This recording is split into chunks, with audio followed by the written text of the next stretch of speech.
Greetings, everybody.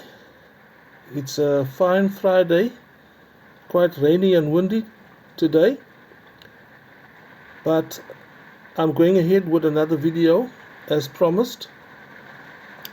A disclaimer in the beginning. This is for entertainment and educational purposes, and thank you for viewing my videos and liking if you can. The last video I was speaking about the enablers and the sources or source of the problem, the medical problem and solution of 2020 to 2022.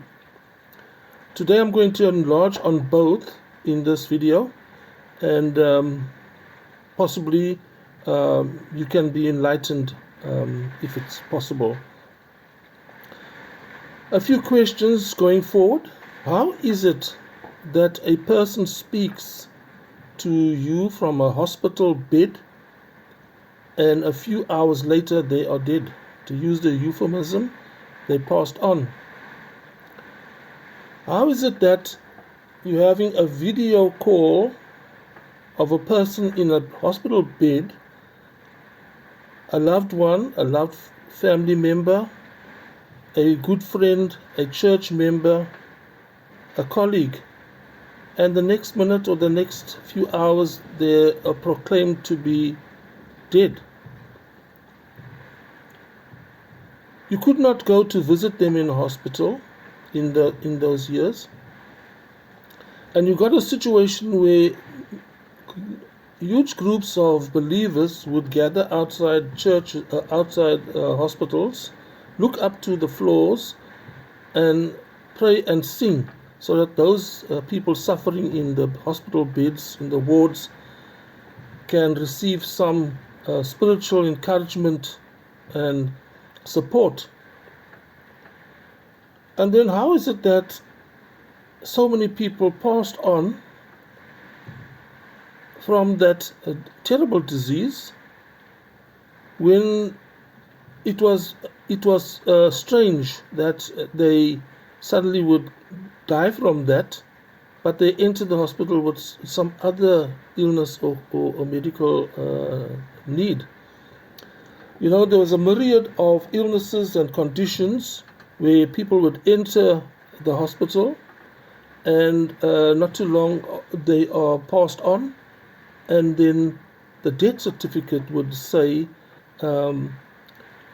COVID related or from COVID.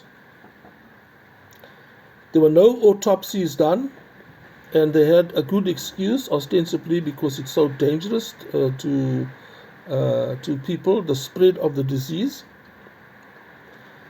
And then also another question which was quite in our minds was that how is it, or was it, that your bin pickers, the people who were referred to as recyclers, would look for solid waste thrown away in people's bins, and selecting from that for recycling? How is it those people never fell ill and died in huge numbers? And I mentioned in the last video about hospital protocols. So I'm going to talk about it briefly here. Hospital protocols required that instructions were given to medical staff to use certain treatments according to the safe medical care of those protocols. But in quite a few people's view, those instructions, those protocols were coming directly from the United States of America, and specifically from their health people led by Dr. Fauci, who I referred to in a previous video. So they were instructed through these protocols, hospital protocols, to treat patients in a certain way, and certain things, other treatments were not allowed. For instance, vitamin D was basically almost outlawed in the use of it in hospitals or treatments there. And just to report that an American doctor that I was aware of in those years got into trouble for encouraging the use of vitamin D to assist in the recovery of people. And we now know that vitamin D is a very good vitamin or treatment to bolster or improve the individual's immune system, which is a requirement for recovery. Don't get me wrong, because there were hospital staff, doctors and nurses who were aware that something is amiss with this, but as with the hierarchy in any other place, you carry out, or they carried out, instructions according to the protocols, the instructions. And many of them would fear for their licenses, so they carried out what they needed to do. But of course, there was one or two, a handful of outspoken doctors who spoke out about it.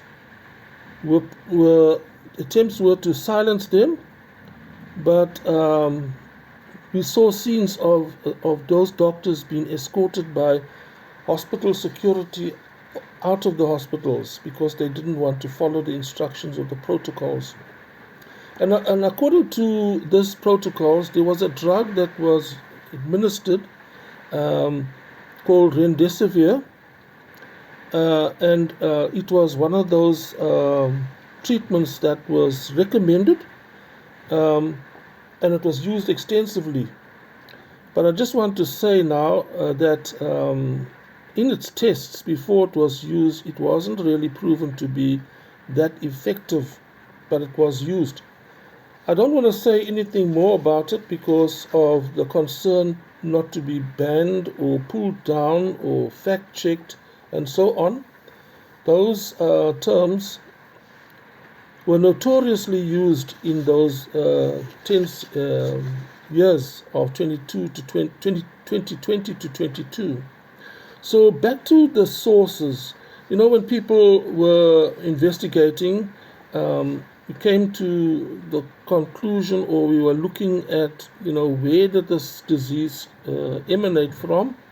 And Wuhan in China was the place that was named. The laboratory, some theories was that there was an accident in the laboratory in Wuhan, and but there's also other theories about Dr. Fauci was connected to gain of function allegations. So much of those stories remained allegations, suspicions, and accusations. And of course, the powerful media, which I addressed in a previous video, chose to give the information that they wanted to give according to these powerful governmental agencies. They choose the information that they release to the public, and through that they control the thinking and opinions of people. And the media is guided by the powerful elite, and many people don't realize that there is a secret organization, a sinister plan behind all of this.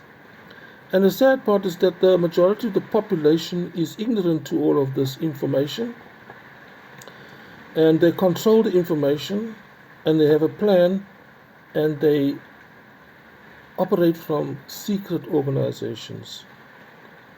And many of you will say, oh, this idea of secret organizations, powerful media is too far-fetched what they're planning to do. It sounds too crazy. It's conspiracy theories. Now, that's the buzzwords that are used by these people to put people off from looking closer at where these things are coming from.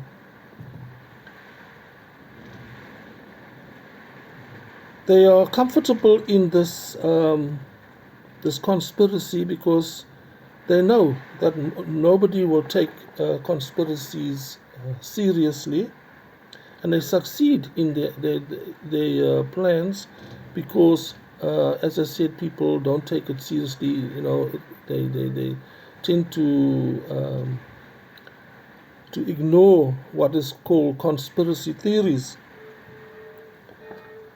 Most of the people, the population, wanted to just get back to normal again, to get on with their life after 2022. The back to normal was the buzzword.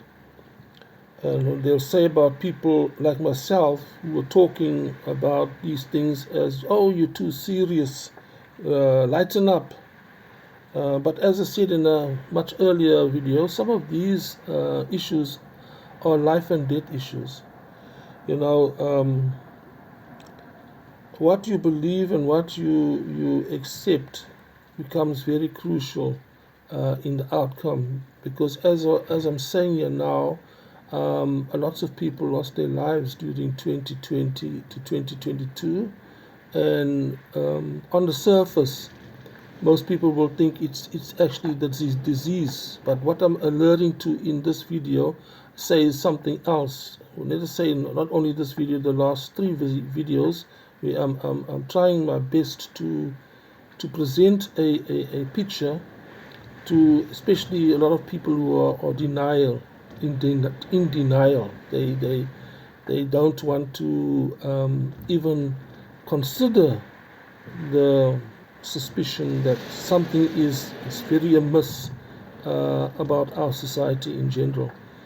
So with that, I'll leave you to ponder about these if you may. And as I said before, if you disagree, you're welcome to bounce off and to scroll. But thank you for those who have listened through to the end. As I said, this is serious matters. And the weekend's ahead. Enjoy your weekend further.